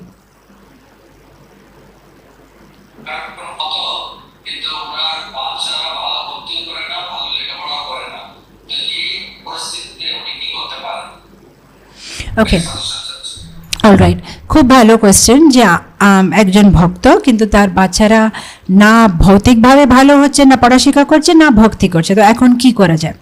সো একটা জিনিস আছে, আমরা আমাদের প্রয়ত্ন করতে পারি, কিন্তু অনেক সময় পূর্বের খুব সংস্কার থাকে, আর পূর্বের যদি কোনো কিছু স্বীকৃতি নেই, যতই চেষ্টা করবেন সে ভক্ত হবে না। এটা আমি সবাইকে বলছি, কেন অনেক মা বাবারা আমার কাছে আসে যে মাতাজি আমরা এত চেষ্টা করছি কিন্তু আমার বাচ্চারা ভক্ত হচ্ছে না।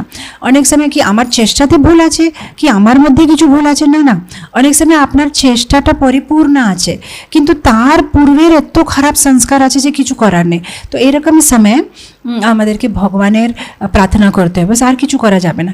আমরা যে আমাদের 16 মালা করছি তার সাথে 2টো মালা এক্সট্রা করেন, যেটা ঠাকুরজি আমি প্লিজ কেন কৃষ্ণা সব কিছু পারে, আমরা হতে পারবো না, কিন্তু ঠাকুরজি সব কিছু পারবে, সে বিশ্বাস রাখেন।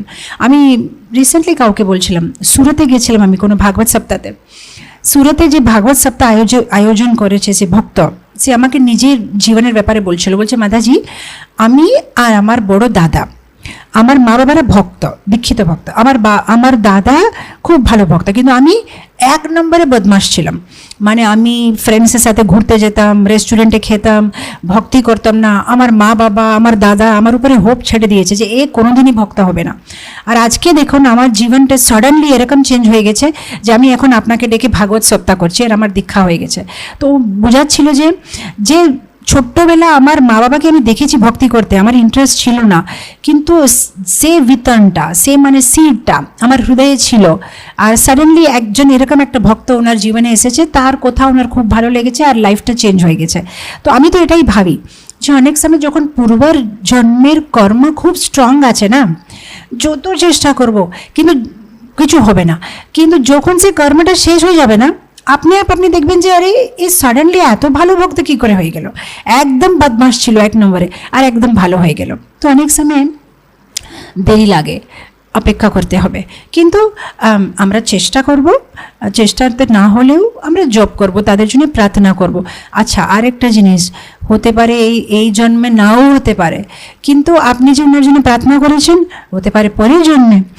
আমাদের জীবনে আমরা জীবনকে খুব ছোট মানি, জন্ম থেকে মৃত্যু না, এই জন্ম নেওয়ার আগে আমরা জন্ম নিয়েছিলাম, আর এই মৃত্যুর পরেও অনেকবার জন্ম নেব। তো আমাদের অনেক লম্বা জীবন আছে, এই লম্বা জীবনের ছোট্ট কাল আছে এই শরীরে, আবার আরেকটা শরীর পাবো। তো বেশি চিন্তা করতে নেই, হতে পারে ওর পূর্বর কর্ম অনেক স্ট্রং আছে যেটা ওকে ভক্তি করতে দিচ্ছে না। হৃদয়ে উপরে খুব বেশি মেলা কচরা আছে, সে কচরাটা খুব সময় লাগবে সাফ করতে সময়। সে অনেক সময় এরকম হয় না, শাড়িতে কিছু কিছু দাগ আছে না, একটু এরকম করলেই চলে যায়। আর আমি দেখি কিছু দাগ এরকম আছে, ও নিম্বু লাগাও, এরিয়াল লাগাও, যেটাই লাগাও সে দাগ যায় না, অনেক সময় লাগে, কিছু কেমিক্যাল দিয়ে অনেক কষ্ট করতে হবে। এরকম আমাদের জীবনটা এরকম আছে, অনেক পূর্বের এত বেশি কর্ম থাকে, এত সরলে যাবে না। আর কিছু বাচ্চারা আপনি দেখবেন বেশি বলতেও হবে না, টক করে ভক্তি দিতে চলে আসবে, কেন পূর্বের মানে সব সাফ হয়ে গেছে, এখন ওরা রেডি হয়ে গেছে। সো বেশি মনকে খারাপ করবেন না, তার জন্য আপনি একটু 1-2 মালা এক্সট্রা করেন, ভগবানকে প্রার্থনা করেন, বাকি ঠাকুরের ইচ্ছা, আমরা কিছু করতে পারবো না।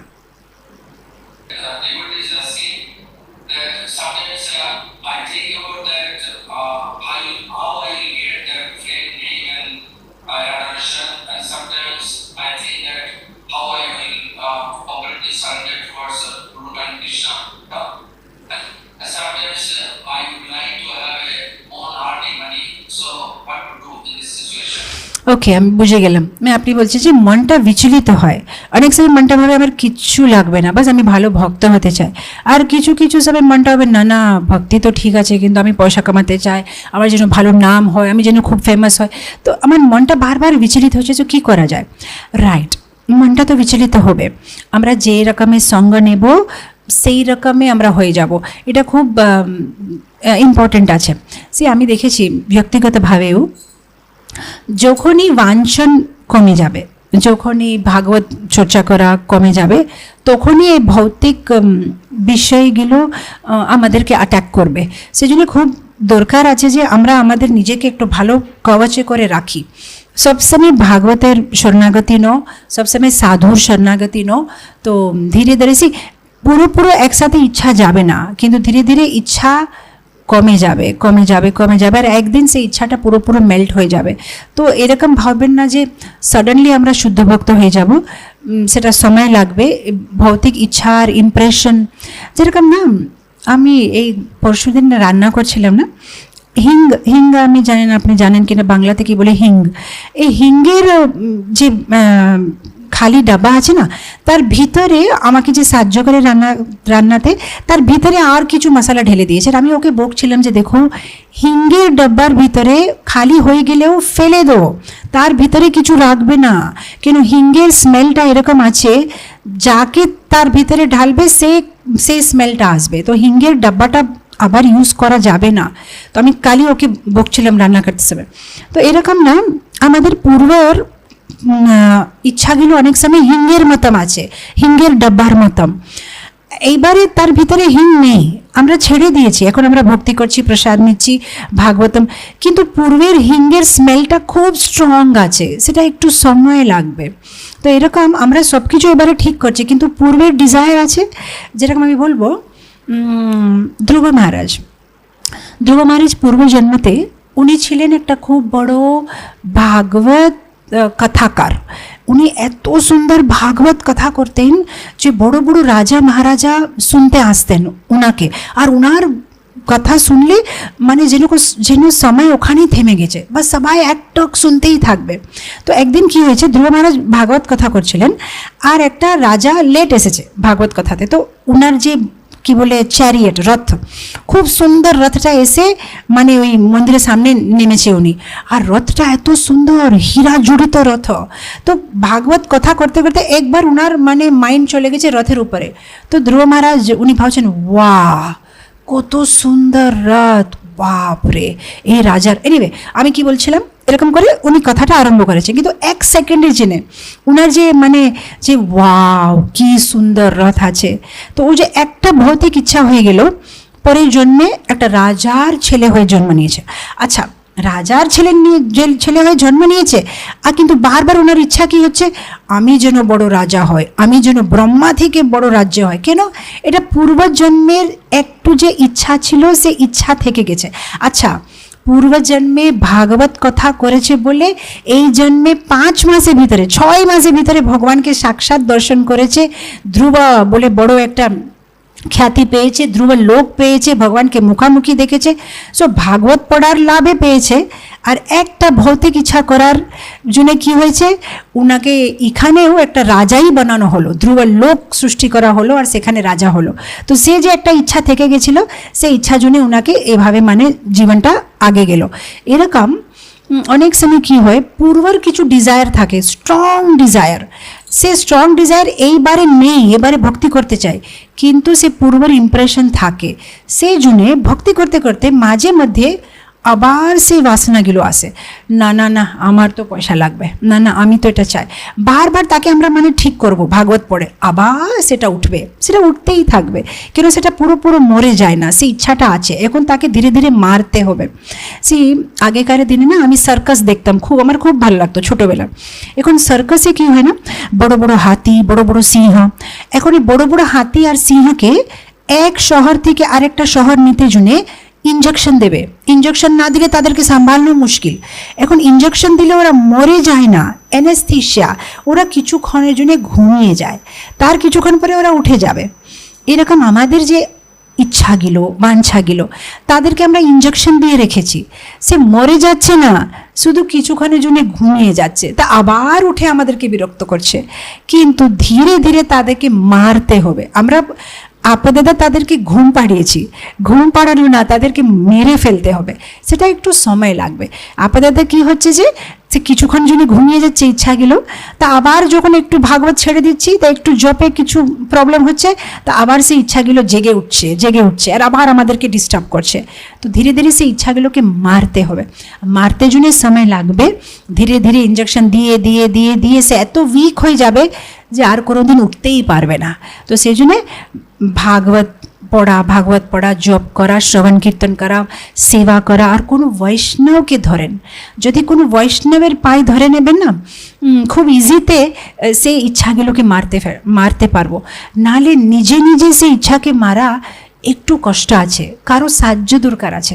সে আজকে যদি আমি আপনাকে হাত দিয়ে মারবো, একটু কষ্ট করতে হবে, যদি চাকু দিয়ে মারবো ইজি হয়ে যাবে। এরকম বৈষ্ণবেরা হচ্ছে এটা ওয়েপেন্স, চাকুর মতো, আমরা নিজের শক্তিতে পারবো না। ওরা আসলে চাকু না, গান, ওরা 1 মিনিটে গনে করে আমাদের সব ইচ্ছাগুলোকে মেরে ফেলবে। সেজন্য খুব দরকার আছে একটা বৈষ্ণবের কি বলে আশ্রয় নেওয়া। যদি বৈষ্ণবের আশ্রয় নেব আর তার সেবা করব, তাড়াতাড়ি এই সব ভৌতিক ইচ্ছা সব মরে যাবে। তো আপনার কোশ্চেন আছে যে বাংলাদেশে গুরুকুল,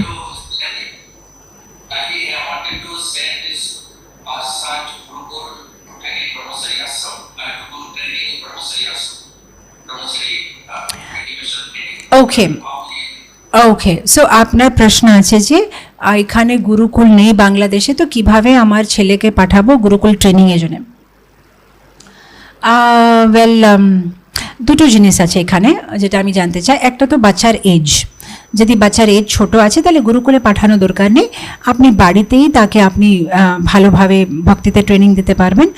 আর কোনো ডে স্কুল যদি আছে, কিংবা যেখানে ভক্তরা কিছু মর্নিং ইভিনিং ক্লাসেস অ্যাটেন্ড করতে পারে, কিংবা অনলাইন ক্লাসেস আছে, কিংবা কোনো ভাগবত পড়তে পারে কিছু এজে পরে, like maybe minimum 20 years 21 years, তারপরে আপনি মায়াপুরে না কোথাও নিউ ভক্তা ট্রেনিংয়ে পাঠাতে পারেন। কিন্তু ইয়াং এজে বাচ্চাদেরকে গুরুকুল পাঠানো দরকার নেই। কেন, আগেকার গুরুকুল খুব আলাদা রকম ছিল, এখন এত পারফেক্টলি ওরা পারছে কিনা সেটা খুবই মানে I don't know how to say, কিন্তু এটা কিছু বিচারের প্রশ্ন আছে এটা। কেন সে আমি একটা খারাপ ভাববেন না আমি এটা বলছি, কিন্তু এখন কি হচ্ছে, গুরুকুল মানে যদি শুধু প্রভুজিরা আছে আর তার উপরে আমরা আমাদের বাচ্চাকে দিয়ে দিই, এখন একটা প্রভুর হৃদয়টা প্রভুর মতনই থাকবে, সে মায়ের মতন থাকবে না। তো সে বাচ্চাকে এত ভালোভাবে কেয়ার করতে পারবে কি না জানি না। আগেকার গুরুকুল কীরকম ছিল, গৃহস্থরা গুরুকুল চালাতেন।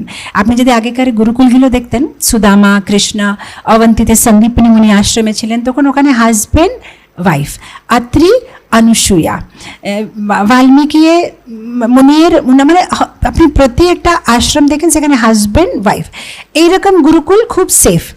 সেখানে যে গুরুর স্ত্রী আছে সে মায়ের রোলে সে বাচ্চাকে ভালোভাবে ভালোবাসা দেবে আর খুব সুন্দরভাবে সে ভক্তিতে আগে যাবে। কিন্তু যেখানে শুধু সন্ন্যাসীরা কিংবা শুধু ব্রহ্মচারীরা আছে, তারা একটা এজ পর্যন্ত বাচ্চাকে দেখতে পারবে না, একটু বড় হয়ে গেলে কোনো অসুবিধা নেই, কিন্তু up to 18 years 19-20 years better আমাদের বাড়িতে তার ভালোভাবে পালন পোষণ, খাওয়ানো, ভালো নিউট্রিশন, ভালো সেফ এনভায়রনমেন্ট দিতে হবে। তারপরে 18 ইয়ার্স পরে 21 ইয়ার্স পরে ও নিজেই বুঝবে কোনটা ভালো কোনটা খারাপ। তখন গিয়ে ও কোনো একটা নিউ ভক্তা ট্রেনিংয়ে দিলে ও সেখানে বুঝবে যে কার সঙ্গ কারা ভালো, কার সঙ্গ আমার জন্য ভালো না, সেখানে ওর একটা বুদ্ধি আর শক্তি থাকবে। ছোটোবেলা পাঠিয়ে দিলে ওরা জানেও না। কেন, আমাদের যে ইনস্টিটিউশন আছে সেটা একটা হসপিটালের মতো, এখানে অনেক রোগ আছে, অনেক ডিফারেন্ট টাইপস অফ রোগী আছে, অনেক ডিফারেন্ট টাইপস অফ ডক্টরস আছে। খুব সিলেক্টিভ থাকতে হবে আমরা কার সাথে থাকবো। শুধু কেউ ব্রহ্মচারী কাপড়ে আছে বলে তিলক পরে আছে বলে তার উপরে পুরোপুরি বিশ্বাস করব, এরকম যুগ না এটা। এই কলিযুগটা খুব ডিফারেন্ট আছে, তো সেই জন্য আমাদের খুব সাবধান থাকতে হবে। শুধু কেউ তিলক পরে আছে বলে, কণ্ঠি পরে আছে বলে সে ভগবানের শুদ্ধ ভক্ত এরকম মানতে নেই। একটু নিজে বুদ্ধি ব্যবহার করতে হবে। সবাই চেষ্টা করছে, তিলক কণ্ঠি কাপড়টা কাউকে শুদ্ধ ভক্ত ঘোষিত করে না। তিলক কণ্ঠি কাপড় একটা ইউনিফর্ম, যে আমি ভগবত ধাম যেতে জন্য চেষ্টাতে আছি, সে মার্গে আছি, সে স্কুলে আছি, যে স্কুলটা ওখানে যাবে, কিংবা সে নৌকাতে আছি, কিন্তু সবাই যেন এসে কাপড় পরেছে বলে শুদ্ধ ভক্ত না। সো সেই জন্য খুব সাবধান থাকতে হবে। আমি তো পার্সোনালি কাউকে বলি না যে বাচ্চাদেরকে গুরুকুলে পাঠাও। গুরুকুলে পাঠানো মানে বাড়ি ছেড়ে কোথাও পাঠাতে নেই। গুরুকুল অলসো মিনস দ্যাট গুরু আশ্রয় নেওয়া। তো বাড়ির ভিতরে বসেও গুরু আশ্রয় নেওয়া যাবে, যে মানে কিভাবে আমার দিনাচার্য থাকতে হবে। সে অ্যাকচুয়ালি বাড়িতে নিজের মা বাবাই হচ্ছে গুরু। যদি তারা ভক্ত, তাদেরকে আর কোনো গুরুকুল দরকার নেই, সেটাই ওদের জন্য গুরুকুল। গুরুকুল মানে যেখানে গুরুর যে কথাগুলো সেটা আমরা ফলো করছি, যে গুরুর সেবাতে আমাদের জীবনকে নিযুক্ত করছি। আর সেটা তো বাড়িতেই করা যায়। শাস্ত্র পড়ো, প্রভুপাদ যেটা বলেছে সেটা ফলো করো, প্রসাদ খাও, ভালো ভক্তের সঙ্গে থাকো, আর মন্দির যেটা আপনার পাশে যে মন্দির আছে সে মন্দিরে সেবা করো। আর যে মন্দিরে যে অধ্যক্ষ সেই বাবার মতো, সে যেটা বলবে সে সেবা করতে থাকো। বাড়ি থেকে 2 ঘন্টার জন্য গেলাম, কিছু সকালে সেবা করলাম, বিকেলে সেবা করে চলে আসলাম। এখন তো ইসকন মন্দিরে গুরুকুল না হলেও বিভিন্ন প্রিচিং গ্রুপস আছে, ইউথ গ্রুপ আছে, টিনেজ গ্রুপ আছে, সানডে স্কুল আছে, সামার ক্যাম্প আছে, অনেক অপশনস আছে। কিছু না হলে অনলাইন অপশন আছে।